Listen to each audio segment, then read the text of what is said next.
कहानी का नाम शापित गाड़ी। दृश्य 1। सफर की शुरुआत 05 मिनट।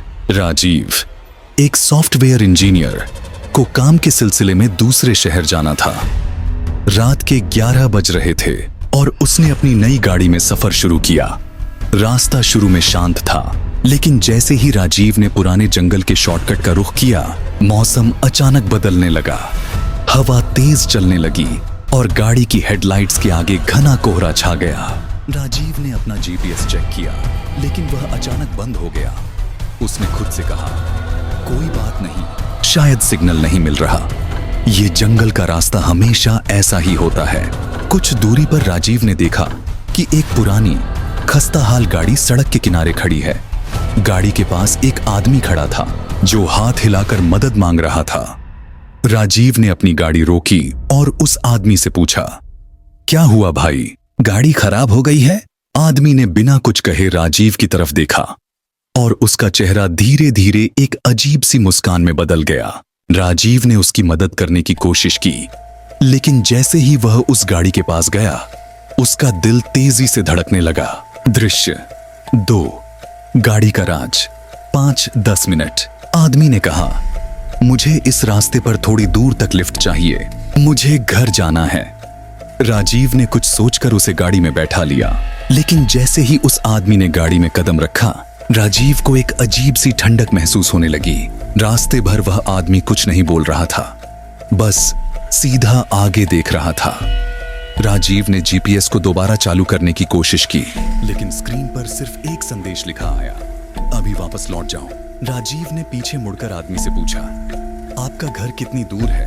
आदमी ने धीरे से कहा, बस थोड़ा और आगे। राजीव ने सोचा कि वह उसे शहर के पास छोड़ देगा।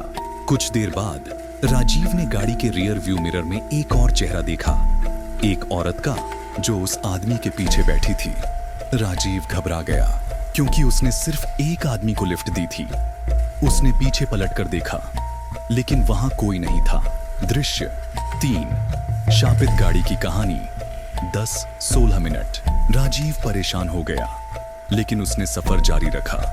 तभी उस आदमी ने कहा, क्या तुम्हें पता है इस रास्ते पर लोग क्यों नहीं चलते? राजीव ने बिना कुछ बोले उसकी तरफ देखा। आदमी बोला, यहाँ एक गाड़ी का भयानक हादसा हुआ था जिसमें पूरा परिवार मारा गया था। लोग कहते हैं कि उनकी आत्माएं अब भी इस रास्ते पर भटकती हैं। राजीव ने हंसते हुए कहा, आप मुझे डराने की कोशिश कर रहे हैं क्या? आदमी ने कुछ नहीं कहा, लेकिन राजीव ने देखा कि उसके हाथ ठंडे और खून से लथपथ लग रहे थे। अब राजीव का दिल तेजी से धड़कने लगा। राजीव ने गाड़ी की स्पीड बढ़ाने की कोशिश की, लेकिन गाड़ी अचानक बंद हो गई। हेडलाइट्स झपकने लगी और इंजन से अजीब आवाजें आने लगीं। उसने गाड़ी को चालू करने की कोशिश की, लेकिन इंजन ने काम करना बंद कर दिया। तभी उस आदमी ने कहा, तुम्हारा समय खत्म हो गया। राजीव ने डर के मारे पीछे देखा, तो उस आदमी की जगह एक जला हुआ चेहरा दिखा। उसके साथ एक औरत और 2 छोटे बच्चे बैठे थे, जिन्हें देखकर राजीव जोर से चीख पड़ा। दृश्य 4। अंत का राज 16-21 मिनट। राजीव ने गाड़ी से निकलकर भागने की कोशिश की, लेकिन उसे हर तरफ वही पुरानी गाड़ी दिखाई देने लगी जो उसने जंगल के मोड़ पर देखी थी। हर जगह से आवाजें आ रही थीं, तुमने मुझे लिफ्ट दी, अब तुम यहां से बचकर नहीं जा सकते। राजीव की अपनी गाड़ी का इग्निशन अचानक चालू हो गया और गाड़ी ने उल्टे गियर में चलना शुरू कर दिया। राजीव जोर से चीखने लगा, लेकिन उसकी चीखें जंगल की खामोशी में खो गईं।